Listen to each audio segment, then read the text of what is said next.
Welcome to season 12 of the Parenting Aces Podcast, a proud member of the Tennis Channel Podcast Network. I'm your host, Lisa Stone, and this week my guests are the authors of The Drive Home, this lovely book here, Mark and Britt McKinney, who are the parents of a golf player and a cheerleader.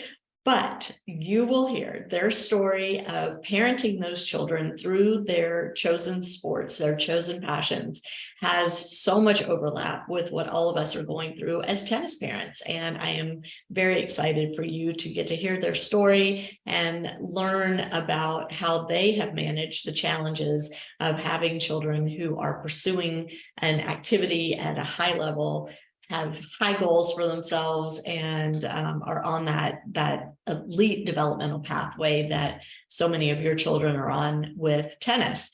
If you are a coach watching this, I want to encourage you to take a look at this book as well and maybe consider buying in bulk from the McKinneys as a gift for the parents of the kids that you work with, because it is full of great advice, and I promise you will make your job so much easier.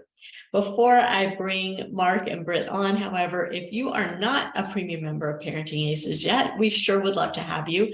Just go to ParentingAces.com, click on the join button, and you have some options available that will give you full access to all of our content, free shipping on our merchandise, early access to events, and discounts on a variety of products and services. So be sure and check that out.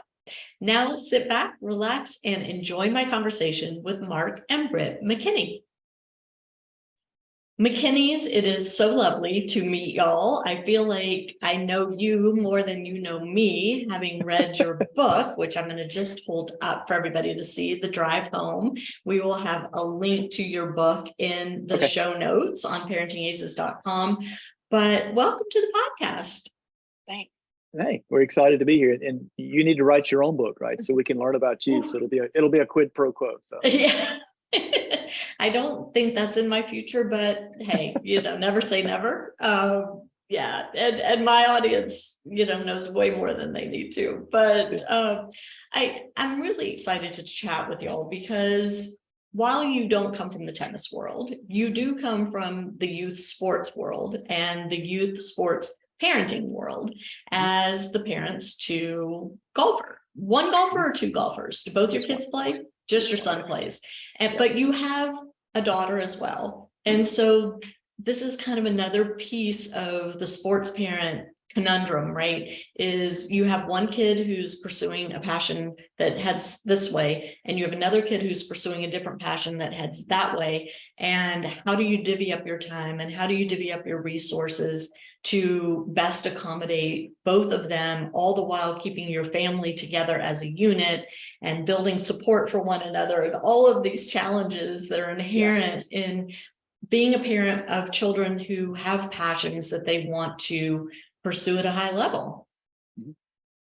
So for us, our children are 4, almost 5 years apart. So it really worked out well that, Katie Britt cheered, so she did competition cheerleading. So that was, something that we had to take her to. And but in the meantime, Mark could go with Ben.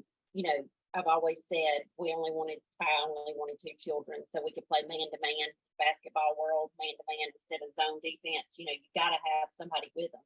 And so that we were lucky because of the age difference that it didn't conflict. We had very few times that we had to cross over and do that. But it's just you commit to it, you see your child light up, and so you just do whatever you need to do to get them where they need to be. For sure. And Mark, was there ever an issue having the 2 kids in 2 different pursuits of making sure that Ben supported, sorry, your daughter's name again? Katie Britt. So Katie Britt, yeah. Okay, that Ben supported Katie Britt in her cheerleading, and that Katie Britt supported Ben in his golf, and making sure that they cheer-led for each other. Yeah, I'd say we were doubly blessed and lucky, or whatever word you want to use for it, in that our kids actually have gotten along. Like when they were younger, they had the completely normal, right, hair pulling and that sort of thing. But as they got older, they really, for good, bad, or indifferent, became best friends. And so there was never anything we really had to say, like, you need to go, support your, like, they felt like that's what they were supposed to do.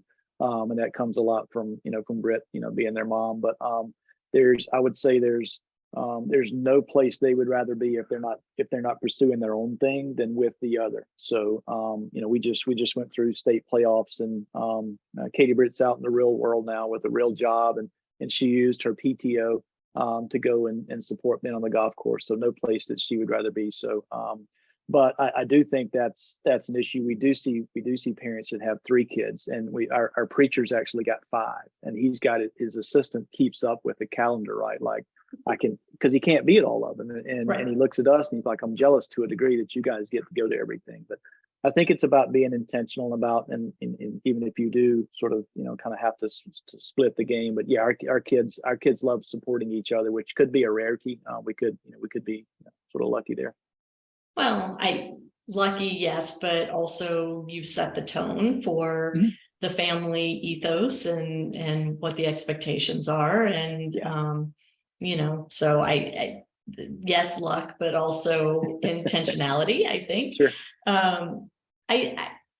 Your book is called The Drive Home. There is a lot of chatter in the sports parenting world, not just the tennis world or the golf world or the cheerleading world, about those moments immediately following a competition, whether it went well or it went poorly in terms of the actual win or loss, versus the developmental process type gauge of success, and having that conversation in the car ride home, which is always so sticky. And one of the things that really jumps out at me from your book was the fact that you two come at it from very different perspectives. And I'd love for you each to share what your focus is and how y'all kind of found each of you your place in terms of having these conversations with your kids. And Britt, I'm going to start with you. Oh, good. I get to tell myself first. Yeah. So I feel like you, as parents, you both can't go at them at the same time, because they've got to have somebody that they feel like supporting them. And so if you are both blessing them out, or both blessing them out, then they just, they've got to have somebody they can talk to. So if Mark's the one doing the blessing out, then I'm the nurturer, and it's okay, don't worry about it. But on this particular drive home, Ben had not had a good day. He wasn't playing well, and I could see it all over Mark. And I did. I say it in the book. I wanted to run over him with the golf cart, because he was acting like he was 3 years old, stomping up the golf cart path, just acting like he didn't have any sense. And I said, go get in the car. If you're going to be like this, go get in the car, because he's watching you. Every kid out here watches their parent as soon as they hit a bad shot. It's the same thing in any sport. As soon as you do something, make an error, you look at your parent. And so if you're looking like, why'd you do that? Then that just deflates them even more than they're already deflated. So we were on the way home. Mark would not speak a word, did not say anything at all. Driving up 85, and he's got his hands clenched to the steering wheel. I can see it. And Katie Britt and Ben were in the back seat, and I had to break it. I had to break the silence, and mine is humor. And so I just said, you know what? You're going to remember this day that your daddy is driving 95 miles per hour down 85, and he's going to kill us because he's upset over a game. And so anyway, they started laughing. I started laughing. He didn't talk to us. Like, we'd been to eat out at a restaurant. He still didn't talk. Only thing he said was what he wanted to eat. He was that mad. And I said, you gotta simmer down. Like, this is ridiculous. He doesn't mean to play bad, but he did. So just move on, So anyway, that's my side of the story, and his is totally different. Yes, Your Honor. So yeah. But that was, I would say, kind of a seminal moment for us, because I didn't know how to explain exactly what I was feeling that day. And I guarantee you a lot of the parents listening don't know how to describe that emotion when you want it so bad for your child. This is a big tournament, and we're in day 2, and things went south, and then they went souther, right? In a hurry. And I don't know if it wasn't a point of anger, right? I think it was more disappointment for him and what he wasn't going to accomplish. But what I found out later is it was sort of a little bit of living vicariously through him. So in part, like what I was not going to accomplish, what I was not going to be able to share at the water cooler, right? And so, yeah, the story is accurate, and that's where the title of the book came from. But what that taught us, though, and there's several people that give advice in the book talking about they've implemented like the 24-hour rule that says, hey, for 24 hours after a competition, you can't talk about unless the athlete wants to. Don't talk about stuff, because I could not wait to get in the car after rounds and be like, hey, on number 3 we hit so and so. Number 10, we did this. Why are we thinking that? And that's because I was wanting to fix it. I'm the dad, and I wanted to solve it.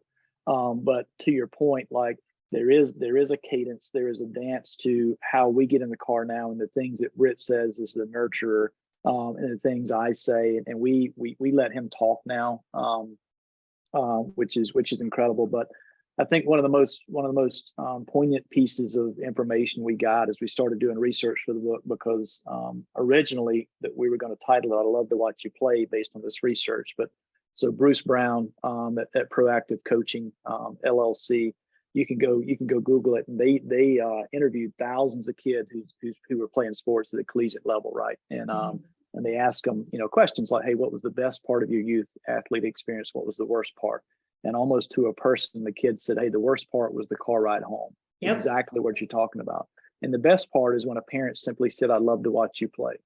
And so as part of this project, that became Britt's mantra, right? So, she, without a doubt, during, after every round, she's going to tell Ben, she loves to watch him play. And I started doing that too. And it changed our focus. And I would say I'm a talker, but the last piece on it is, something that really changed our world, and a mutual friend of ours, Tammy Matheny, shared it. This goes for tennis or basketball or playing the cello or whatever, right? Tammy, who's a confidence coach, she said, hey, ask your children 3 questions. What do they need from you before the activity? What do they need from you during the activity? What do they need from you after the activity? And that'll tell you exactly what you need to know about, the car ride home. Like, hey, don't talk to me, or let's talk about it if I want to. So again, I would say that's, if nobody hears anything else, take those 3 questions and ask your child, get them to text it to you, because it is 2023, or Snapchat it or Instagram it or whatever, right? What do you need before, during, and after? And we asked Ben that question as a senior, and it was one of the best conversations we've had when he just opened up. So again, long answer to a short question, but yeah. Well, and to that point, you have to ask the questions, but you have to continue to ask the questions, right? Yes. I mean, yes. You asked him for the first time his senior year, but imagine if you had asked him those questions the first time when he was 8, and how his answer would be different once he turned 12 and once he turned 14, and I think it's really important to start the conversation, but don't just have it once. Have it, calendar it, have it every 3 months or every 6 months, or, whatever is right for your family. But keeping those lines of communication open so that we as the parent are giving our children what they tell us they need. And I think you're really smart to have done it through text, because now you have it. Yeah. So if you do something that he said, this is what I need, and you give him that, and he gets mad, you can say, hello, here's the text. Exactly. Do we need to have this conversation again? Do I need to change what I'm doing? If so, that's fine. But, I'm doing exactly what you asked me to do. Yeah. So, and I think to that point, like, what we didn't realize is he never had an outlet. We're an open family. We talk about everything. But sports wise, I don't think he ever felt like he had an outlet, to the point that he had a really bad day at a tournament, like really bad day. And Britt had gotten beside him when they were getting their snacks or whatever. And he said, hey, she said something, the words, and he said, I don't think y'all love me when I play bad. And right, isn't that what he said? Yeah, knife to the heart, right? Yeah. But he didn't have that out and talk about before, during, and after the round kind of thing. What do you need from me, kind of thing. And so that was again a spark for a conversation. But we, as parents, had always thought like, hey, all we need to do is buy the stuff, make sure he's at practice, make sure he's, get all this stuff. And then we for so many years, we missed the whole communication part. And I wish we could go back, because we just played our last ever high school, golf match, and it's over. But so that's part of why we did the book, is like all the screw ups we had. We're trying to intervene. Yeah. Well, So, I mean, same with Parenting Aces, and I'm very open and honest about all the errors that I made along the way. And we were talking before we started recording. I mean, we all are doing what we do because we love our children and we want to see them succeed, and we want them to be happy, and we want them to find their passion and their joy in life. And we are human, and so we are going to mess up from time to time. And sometimes the errors are teeny weeny and can be quickly resolved, and sometimes they're massive and take a lot of energy and time to resolve. But I think making sure, and I mean, wow, for him to say to y'all, I don't feel like you love me when I play poorly. Even though I'm sure you tell him all the time that you love him, it's that wake up call of, okay, something's not translating here. Let's find a better way to have this conversation so that the meaning is really getting through and sinking in. And what's so interesting, honestly, is, okay, y'all are in the golf world, y'all are in the cheerleading world, I'm in the tennis world, most of my audience is in the tennis world, and maybe they have kids doing other things as well. We're all facing the same challenges parenting these kids, and we all, again, just want what's best for them, want them to find their joy in life, and we're gonna mess up. So okay, let's just start there. Let's just admit it. We're gonna mess up. We got to give the therapist something to talk to them about when they get in their 40s, right? Yeah, exactly. So another piece that y'all talk about in the book, and Britt, I love this, is you say that you're the nurturer, you're the one, concerned that he hasn't had enough to eat, or is he getting enough sleep, and then Mark, you're the one that, did you get to practice on time? Did you warm up? Did you, are you doing what your coach said? And more of the X's and O's, whereas Britt, you're more of the emotional side and the feeding the soul piece of this. How did y'all come to fall into those roles? And was it something you discussed, or is it something that just, it's your personalities and that's how the cookies crumbled? I think it just, excuse me, I think it just happened that way. Mark, excuse me, Mark traveled when the children were young. And so I was always the one that kind of, we got to do this, we got to do this, we got to do this is where we're going, this is how we're doing it. I had the conversations at night about, how was your day at school? Were you nice? Was everybody nice to you? All that kind of thing. I just think that was my role. And so that's what I continue to do, to try to make them happy. Like, what am I going to do the next day to make them happy? And so that just kind of, went along. And then, as far as golf goes, I took golf for 1 semester in college, and that's it. I've got golf clubs and I've played before, but I can't teach him anything. I can't teach him a thing. So I feel like it just kind of, that's how the cards fell, that I was going to be the one who, I couldn't talk to him about anything else.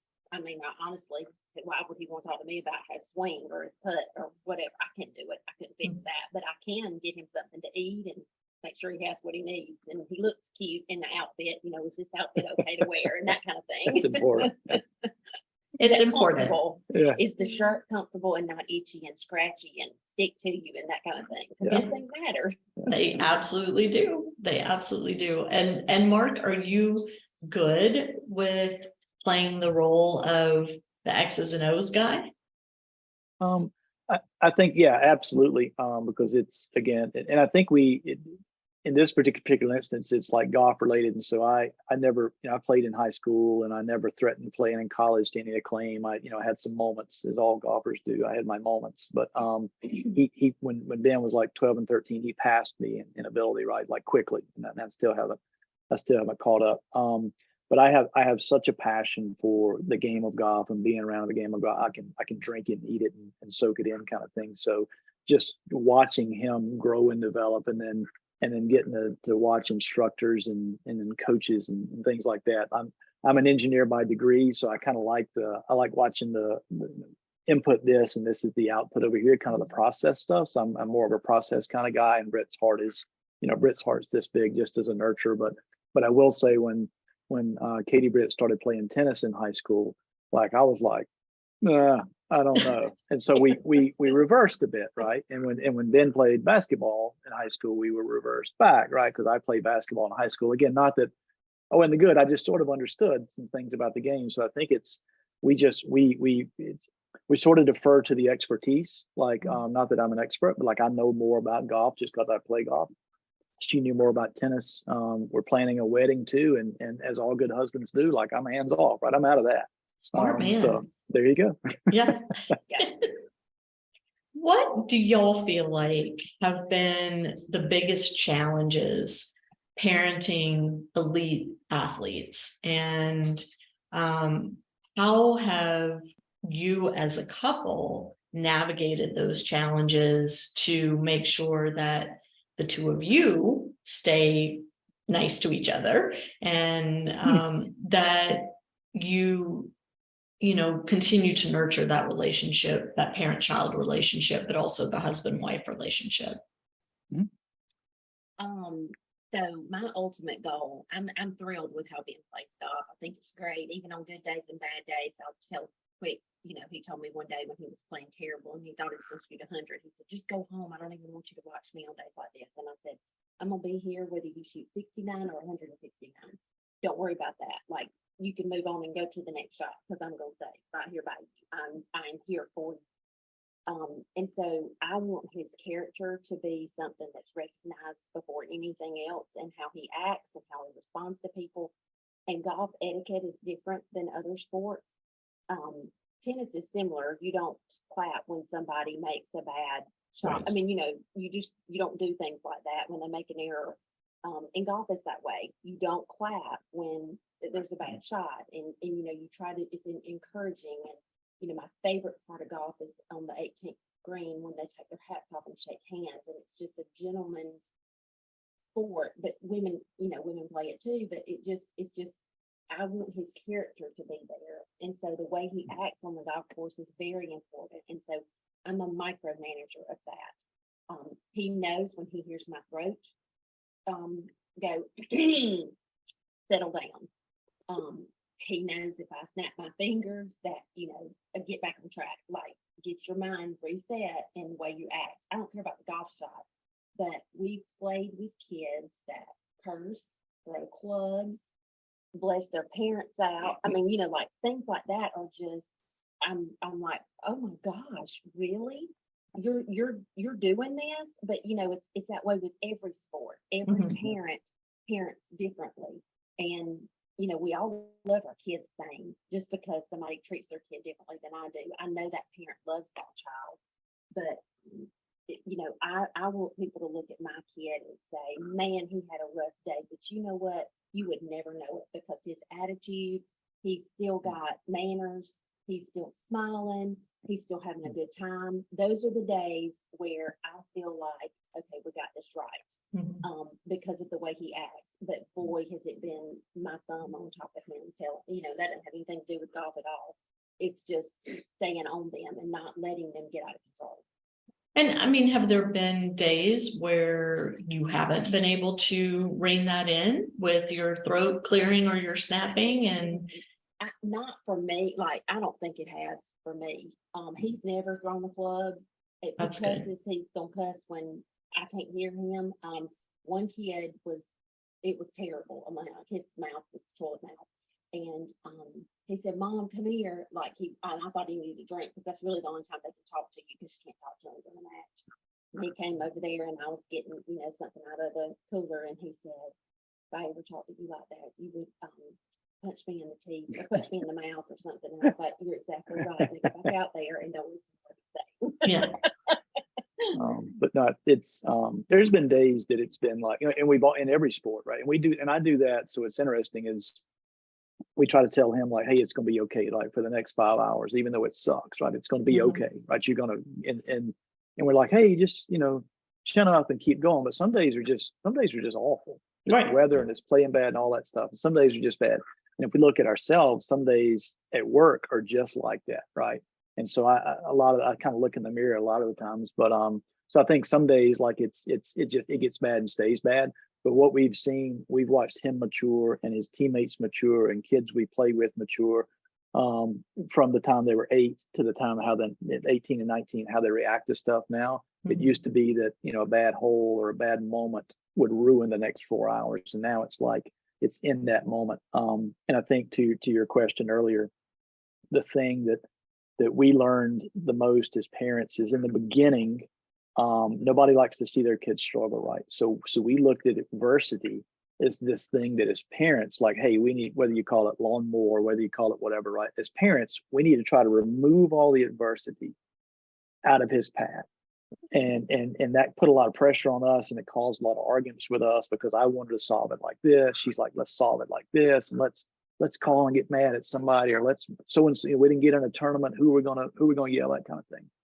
But the more we learn through this process, and the more people we talk to as part of researching this book, is we learned how necessary adversity is. Right, adversity is one of the absolute best teachers in it, and in youth sports, whether it's tennis or golf or curling, right?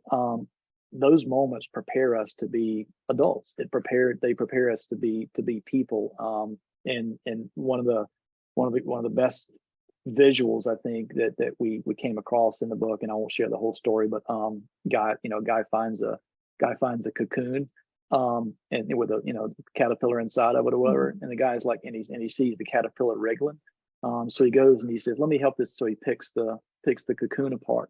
And out comes this ill-formed sort of butterfly. It's part caterpillar, part butterfly, and it can't fly, and it's weirdly shaped, and it never flies. And the moral of the story is like that caterpillar needed that adversity. It needed to push against that cocoon to form itself. And by coming along and lawnmower parenting, right?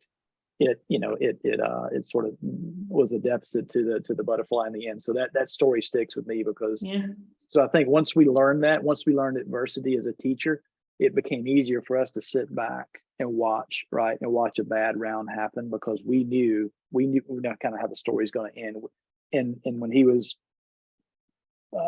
13 years old at a huge tournament, we watched him hit 3 balls out of bounds in a row, like out of bounds, out of bounds, out of bounds. We watched missing the cut. We watched cancel hotel reservations and stuff. But that moment prepared us for when he was 18 and hit a ball out of bounds, and how he reacted to it differently. So again, long answer, short question, but I think how we dealt with adversity as a family, once we recognize, hey, that's a necessary thing, let it happen. If people will focus on that, it teaches some great lessons. And it's so emotional too. Emotions play into how you play your sport. And I played tennis in high school. I wasn't good, but I played. But if you're mad, that it's going to that net. You can't worry about what you just did. You got to worry about the next shot that you're taking.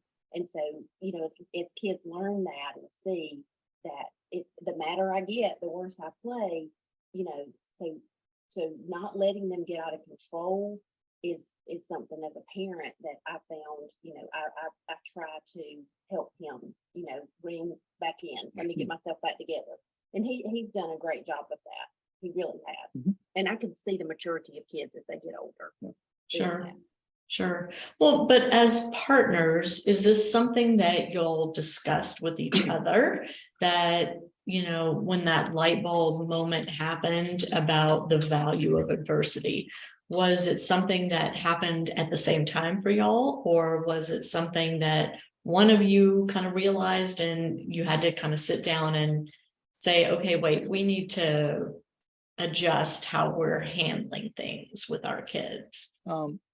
I would, and I'll jump in first. I'd say it goes back. We're a strong faith-based family, and so a lot of that translates as well about trials and adversity you face in life, and the fact that you got to have faith, right? And I think it started with that drive home started it when I asked Britt, like, hey, am I really much? Much is what we're in South Carolina, right? So if somebody in South Carolina says he's kind of much, that means you're a little over the top. So she's like, I said, am I really that much? And she's like, you're that much. And that, I would say that started the dialogue for us, because I never knew I was much. It's like an alcoholic never knows they're an alcoholic until they find out they're an alcoholic, right?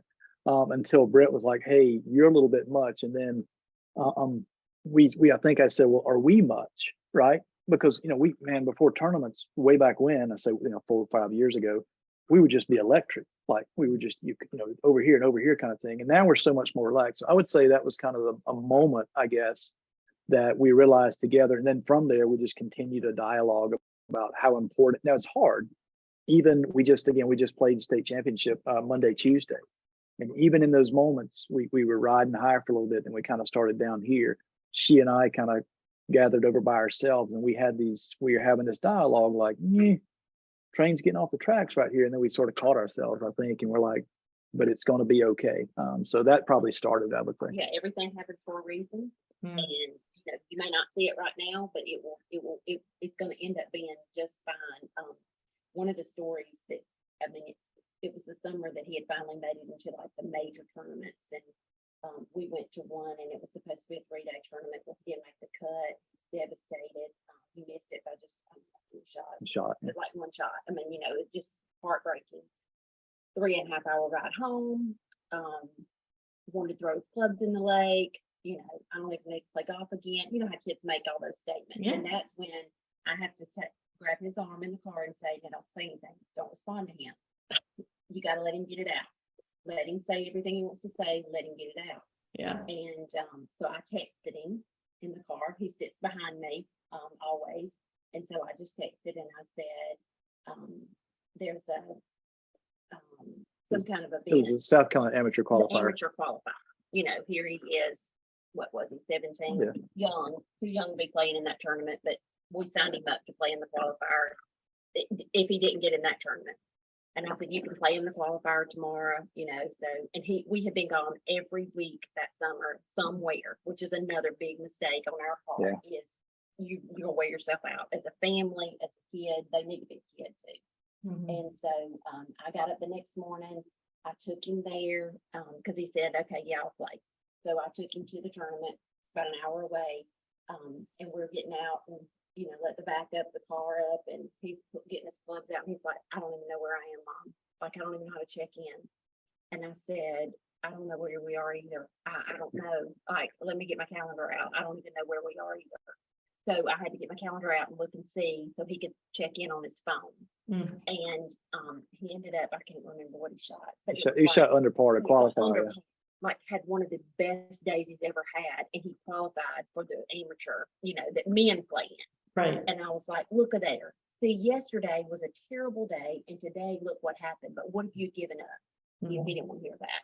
I wouldn't give up, but anyway, so that's why I am constantly don't respond to him yet. Let him get it out, let him say what he's going to say, and then later on, and so I'm the one that goes back and picks and says, oh, so you're gonna quit golf now, but look, you shot under par. So I make a joke out of it to let him know I heard those words. And now he's careful about things like that he says, but he doesn't beat himself up like he used to as much. That's good. I mean, it is a process for sure. And I think, something that's coming across loud and clear, talking to the two of you, is that you are doing things very differently with him as somebody getting ready to be done with this journey versus how things started. And, understanding that how an 8-year-old sees things and responds to things and internalizes things is so very different from how an 18-year-old does. And that as the parent, you have to adjust to those things as well.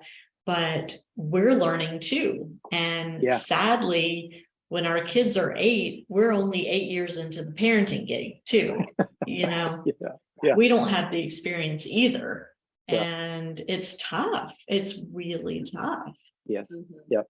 Have you all had that conversation with either of your children about like, gosh, remember when we said this or we did that? That was really bad. Um, That was a huge mess up on our end. Yes, I think again, open family, but we will tell them like, hey, we got it wrong here, because we recognize in theory, right? So we're raising them to prepare them for the world, and then they're going to have their children, and so everything we do impacts not them, it impacts our whole family tree, right? Yeah. So I think it's not just this branch, it's every branch from here on out kind of thing. So we'll share, and Britt will do it like she said earlier, like in a picking fashion. She's like, hey, do you remember when we played at in 2019 we played at such and such tournament, and Mark, you thought the world was ending because Ben hit it out of bounds or something like that, and we'll be open and say like, I got it wrong there, and that's hard, right? Yeah, it's I think terrible.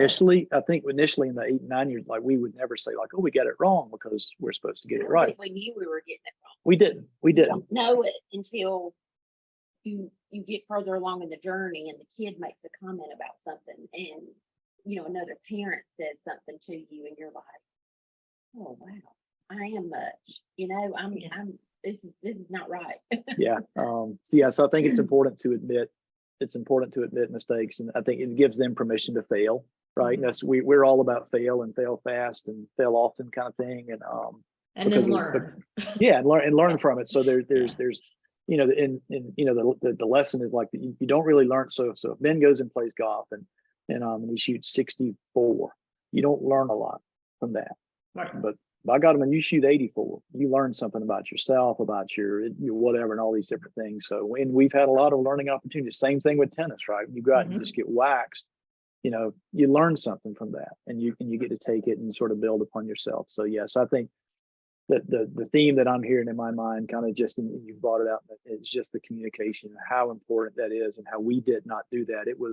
I would say it was kind of one way for the longest time, because we were saying, you're going here, do this, and then he didn't have that voice to come back. And then um, one of the most powerful things is when he got his voice. He's always been able to say what he wanted to say, but Sure. he didn't know that, I think, to a degree. And I think kids need that. Kids need to know that it's okay to be vulnerable. Kids need to know that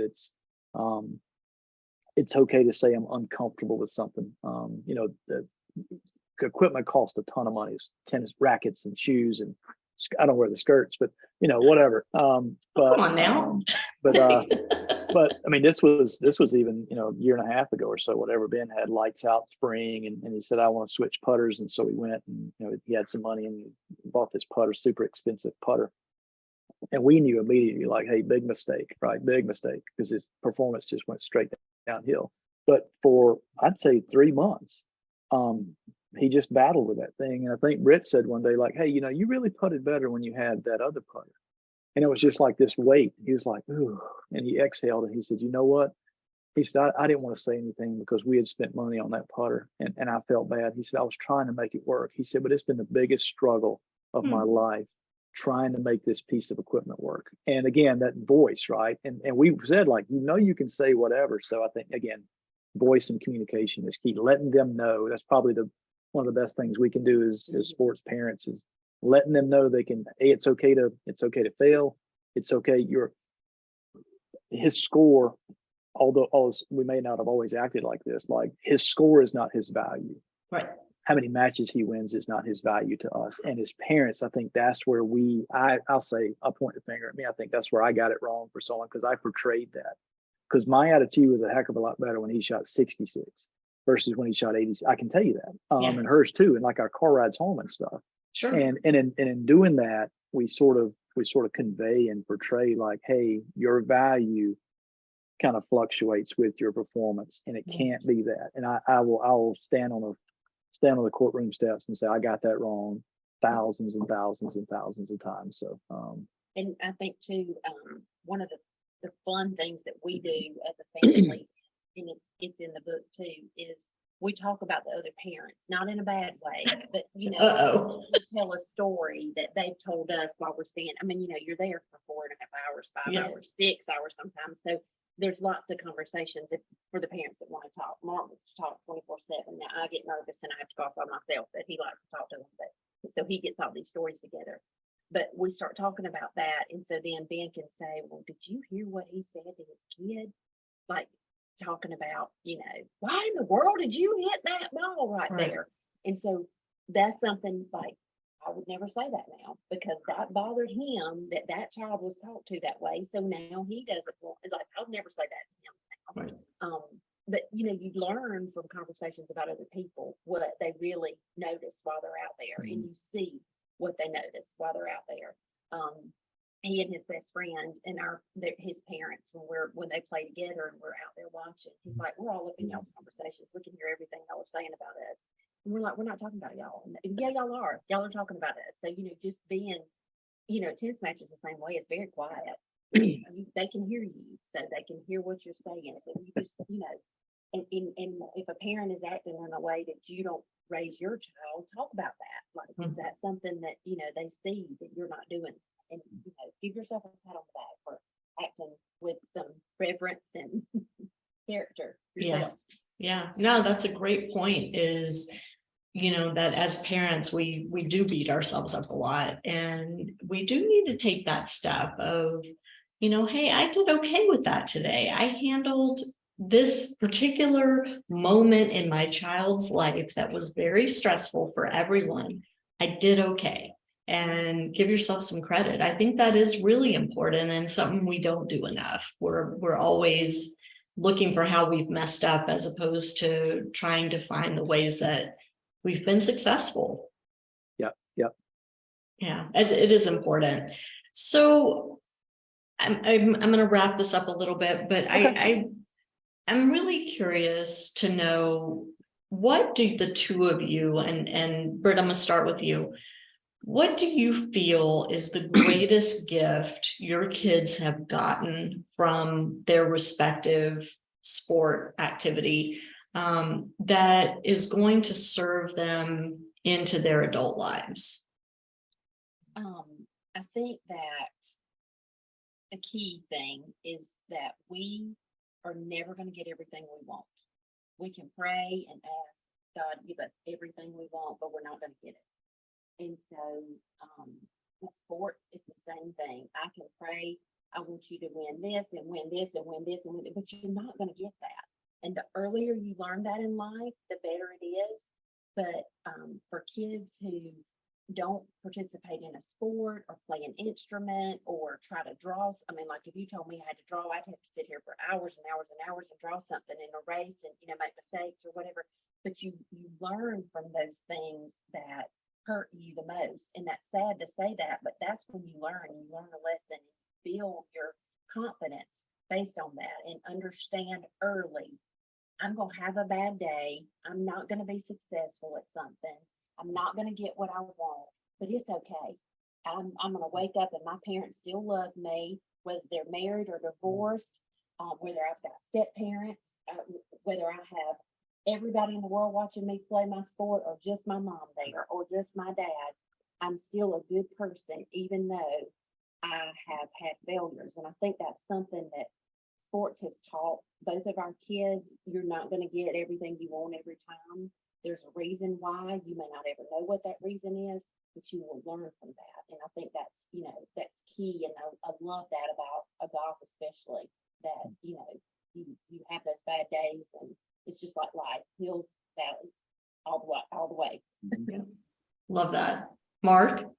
I'd say for me, particularly with golf being an individual sport, just, tennis, sometimes we play in pairs, we play in teams, right? Play doubles. But the fact that it's it's on you, like you don't have the opportunity to say, like, Johnny didn't pass me the ball right, or I was open for a layup and Sheila didn't send it to me, or whatever kind of thing. Like, and I think that the sport, the individual sport of golf has given him just that self-belief, and that growth, and those layers that have grown upon layers of confidence and belief, and facing that hill and saying, I can't get over it. And then next time you get to the hill, you get a little bit higher, kind of thing. So I think it's just that if there's mental growth, there's a growth of character.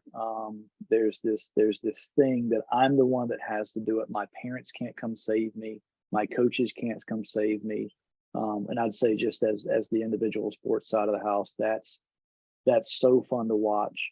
It's not fun to watch them fail, but it's fun to watch them, get right here and next time get right here kind of thing. And then, again, to Britt's point, like there's adversities is a key teacher. But I think because I played sports growing up too, is that the sort of the blanket thing that they get from it is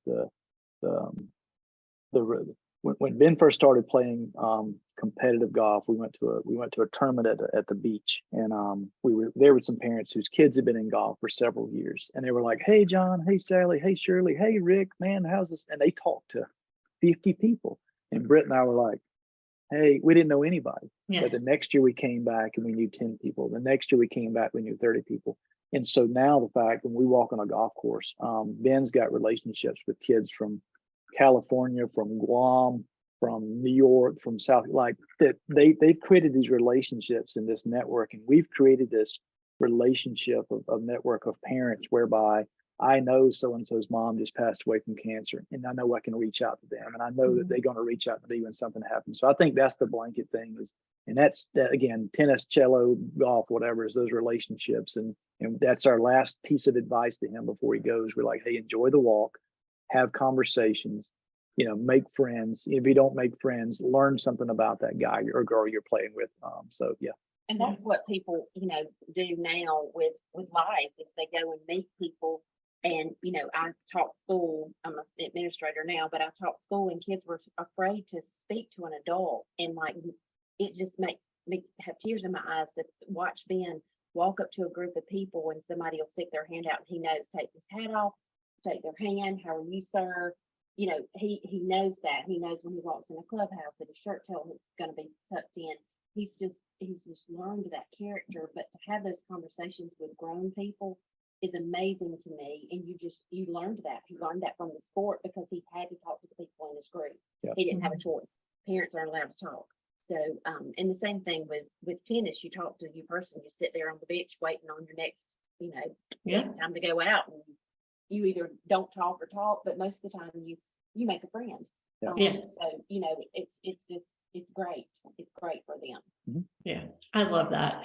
Well, it's been such a pleasure chatting with y'all. I want to just give y'all the opportunity to promote your book a little bit, tell people where they can get it, the price, and we'll have all the links in the show notes on parentingaces.com as well. Perfect. Yeah. So I feel like I'm on QVC, right? Yeah. So QVC away. You can get the Topaz, comes with the silver band. The Drive Home, if you just search the Drive Home on Amazon, it's available Kindle and paperback. Sorry.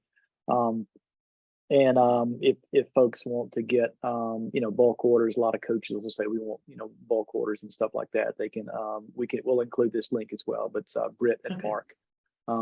The Drive Home at gmail.com.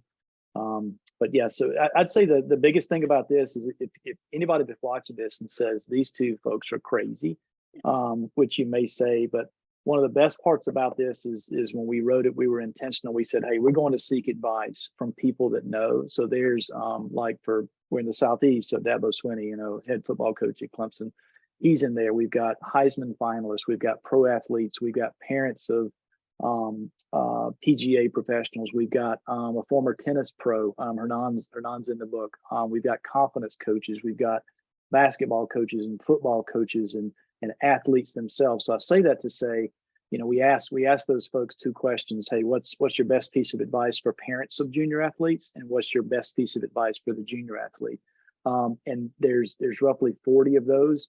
And if you buy the book and do nothing else but flip to that, it'll be worth it because the stories that they share it spans all sports. Like you can search and replace golf with tennis or whatever in there.